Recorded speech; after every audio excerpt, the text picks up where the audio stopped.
നിങ്ങളുടെ favourite shows ഇനി ഒരിക്കലും മിസ്സാവില്ല. ഇപ്പോൾ C5 കാണും നിങ്ങളുടെ ഫേവറേറ്റ് ഷോസ് തികച്ചും സൗജന്യമായി. ഈ വീട്ടിലുള്ള മറ്റുള്ളവർക്ക് വേണ്ടിയാ. അത് നിന്നേക്കാളേറെ എനിക്കറിയാം. അച്ഛാ, പക്ഷെ അമ്മയുടെ തീരുമാനം. എനിക്കും അതിൽ എതിർപ്പുണ്ട്. ഞാനത് നിന്നേക്കാൾ മുമ്പേ പറഞ്ഞു കഴിഞ്ഞു. ഞാൻ ചില കാര്യങ്ങൾ അറിഞ്ഞു. അത് എന്റെ അമ്മയോട് നേരിട്ട് ചോദിക്കാനാണ് ഞാൻ വന്നത്. ആ, എന്താ മീനാക്ഷി ഇത്? നമുക്കൊരിക്കലും ആക്സെപ്റ്റ് ചെയ്യാൻ പറ്റാത്ത കാര്യങ്ങൾ ഈ വീട്ടിൽ നടക്കുന്നു അറിഞ്ഞിട്ടാണ് ഞാൻ വന്നത്. എന്താ ഞാൻ അറിഞ്ഞത് ശരിയാണോ? ബുദ്ധിക്കും യുക്തിക്കും നിരക്കാത്ത ചില കാര്യങ്ങൾ അതറിഞ്ഞ് പുകഞ്ഞോണ്ടിരിക്കുക ഞാൻ. കത്തുന്നതിന് മുമ്പ് സത്യം എനിക്കറിയണം. ഞാൻ ഇന്നേ വരെ ജനിച്ചിട്ട് ഈ ദിവസം വരെ എന്റെ അമ്മയോടോ അച്ഛനോടോ ധിക്കരിച്ചൊരു വാക്ക് പറഞ്ഞിട്ടില്ല. പക്ഷേ ഇന്നെനിക്കത് പറയേണ്ടി വരും. പറയടാ, എല്ലാവരുടെ നാവീതം ഞാൻ കേട്ടോണ്ടിരിക്കുക. ഇനി നീയും കൂടി എന്തിനാ ബാക്കി വെക്കുന്നേ? കേക്കട്ടെ, എന്താ നിനക്ക് പറയാനുള്ളത്? പറയാനല്ല, ചോദിക്കാനുള്ളത്. അത് ഇളയ മകന്റെ അധിക പ്രസംഗമായിട്ട് അമ്മ കണക്കാക്കുകയും വേണ്ട. ഇൻട്രഡക്ഷനും ഡിസ്ക്രിപ്ഷനും ഒന്നും വേണ്ടടാ. നീ കാര്യം ചോദിക്കേ. അമ്മേ, ഏതെങ്കിലും ഒരു വിവരം കെട്ട ജോത്സ്യം പറഞ്ഞൊന്ന് കരുതി ലോകത്തൊരിടത്തും നടന്നിട്ടില്ലാത്തൊരു കാര്യം ഈ വീട് നടപ്പിലാക്കണം. വാഴപ്പാടി രുദ്രൻ നമ്പൂതിരിപ്പാട് വിവരം കെട്ട ജോത്സ്യരൊന്നുമല്ല. ഓ അമ്മേ, അമ്മയ്ക്ക് അന്ധവിശ്വാസമാണ്. എനിക്ക് ഉറച്ച വിശ്വാസമാ.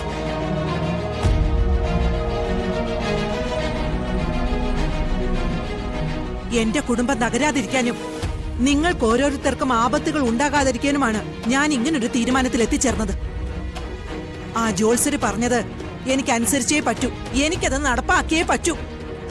അമ്മേ, സമാധാനത്തോടെ ജീവിച്ചു വരുന്നവരാ നമ്മുടെ കുഞ്ഞുങ്ങള്. കാർത്തി, മീനാക്ഷി, ഇവരെ രണ്ടുപേരെയും രണ്ടാക്കുന്നല്ലേ അമ്മയുടെ തീരുമാനം? അവരെങ്ങനെ രണ്ടാവും? അമ്മ, ഈ നിൽക്കുന്ന യക്ഷിയല്ല അമ്മ പ്രൊമോട്ട് ചെയ്യുന്നത്. ഇവള് ചോര കുടിച്ചില്ലെങ്കിൽ അത്ഭുതമുള്ളൂ.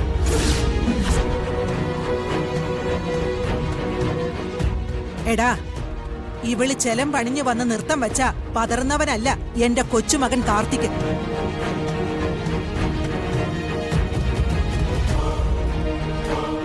കാർത്തിയും മീനാക്ഷിയും തമ്മിലുള്ള മനസ്സാകുന്ന എഗ്രിമെന്റ് നിനക്കറിയാൻ പാടില്ലഞ്ഞിട്ട. അമ്മേ, വാദിച്ച് ജയിക്കാൻ അമ്മ ശ്രമിക്കണ്ട. അമ്മ എന്തായാലും തീരുമാനത്തിൽ നിന്ന് മാറിയേ പറ്റൂ.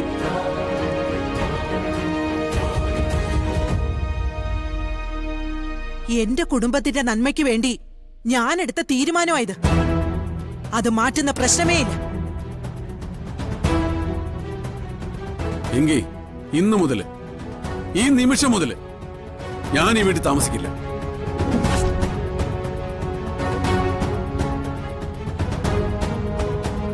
വായും പൊളിച്ചിരിക്കുക. കെട്ടുമാരുടെ അടുത്തിറങ്ങി വേഗം.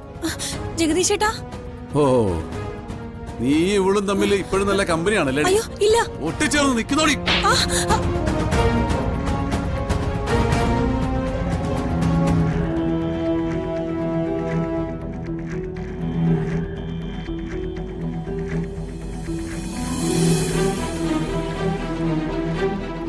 ഇവൾ എന്ന് ഇവിടെ ഒന്ന് കേറിയോ അന്ന് തുടങ്ങിയ വീടിന്റെ നാശം. ഇവളെ ഇന്ന് ഞാൻ അവസാനിപ്പിക്കും. ജഗദീഷ്,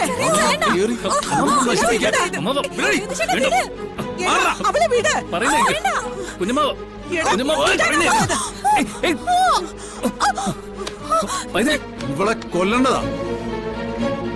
വായും പൊളിച്ചിക്കാ. തുണി മുന്നെടുത്ത് ഇറങ്ങി.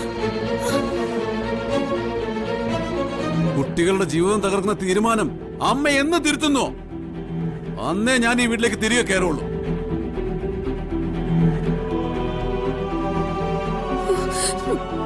നീ എത്ര നേരം കിടന്ന് അലറിയാലും ഈ തറവാട് പൊളിച്ചടുക്കിയാലും എന്റെ തീരുമാനം മാറ്റാൻ പോകുന്നില്ല. വേണ്ട, അമ്മയുടെ തീരുമാനം മാറ്റണ്ട. കൊച്ചുമക്കളുടെ ജീവൻ നശിച്ചാൽ അമ്മയ്ക്കെന്താ?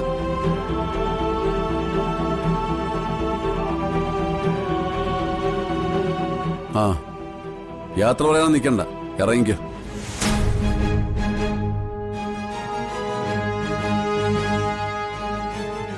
അമ്മ എനിക്കെന്നും എൻ്റെ കാണപ്പെട്ട ദൈവം തന്നെ. ചിരിക്കുമ്പോഴും കരയുമ്പോഴും എന്റെ നാവിൽ വരുന്ന രണ്ടക്ഷരങ്ങൾ അമ്മ.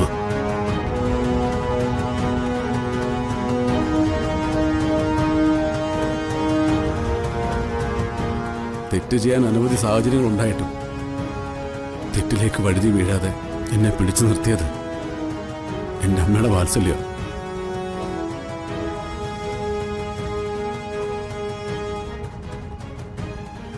നട്ടെല്ലും പ്രതികരണശേഷിയുള്ള നാവും ഉണ്ടായി പോയതുകൊണ്ട് ഞാൻ എന്റെ അഭിപ്രായം ഇവിടെ പറഞ്ഞുപോയി. ക്ഷമിക്കണം, ക്ഷമിക്കണം. ഇറങ്ങുന്നു ആ മലതി.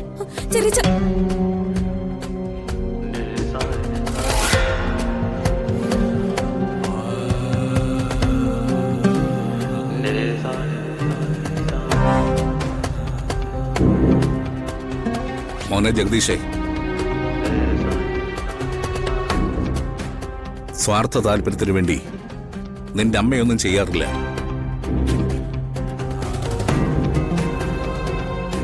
ഈ വീട്ടിലുള്ള ഓരോരുത്തർക്കും ദുർമരണം സംഭവിക്കുമെന്ന് ജ്യോത്സ്യർ പറഞ്ഞപ്പോ നിന്റെ അമ്മയത് വിശ്വസിച്ചു.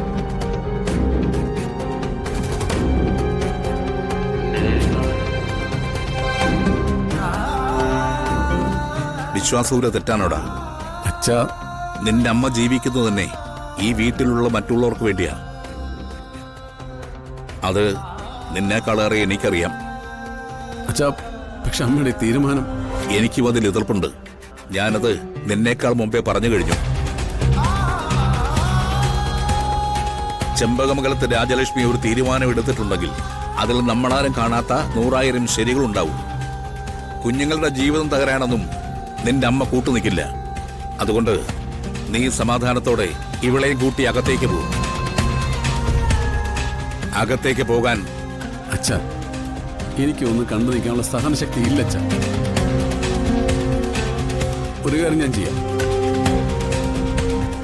ഈ വീട്ടിലെ കാര്യങ്ങൾക്കൊരു പരിഹാരം ഉണ്ടാകുന്നത് വരെ ഞാൻ ഔട്ട് ഹൗസിൽ താമസിക്കാം. അത് മതി.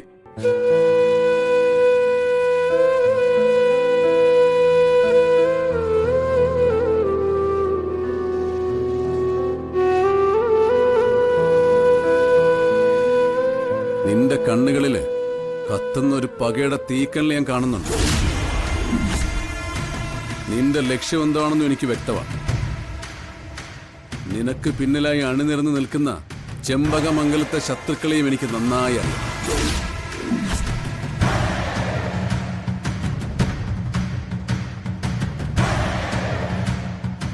മറ്റുള്ളവരുടെ പിൻബലത്തോടെ നീ ചെമ്പകമംഗലത്ത് കയറിപ്പറ്റി ഞങ്ങളുടെ മക്കളെ തമ്മിലടിപ്പിക്കാനോ അവരെ എന്തെങ്കിലും ചെയ്യാനോ ശ്രമിച്ച എന്റെ ഈ ഒരു കൈമതി ഒരു പുഴുവിനെ ഞെരിക്കുന്ന പോലെ നിന്നെ ഞാൻ ഞെരിച്ചു കൊല്ലും.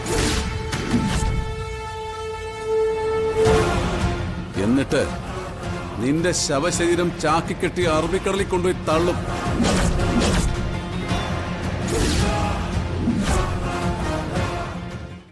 ഡൗൺലോഡ് ചെയ്യൂ C5 ആപ്പ്. കാണൂ എല്ലാ എപ്പിസോഡുകളും സൗജന്യമായി.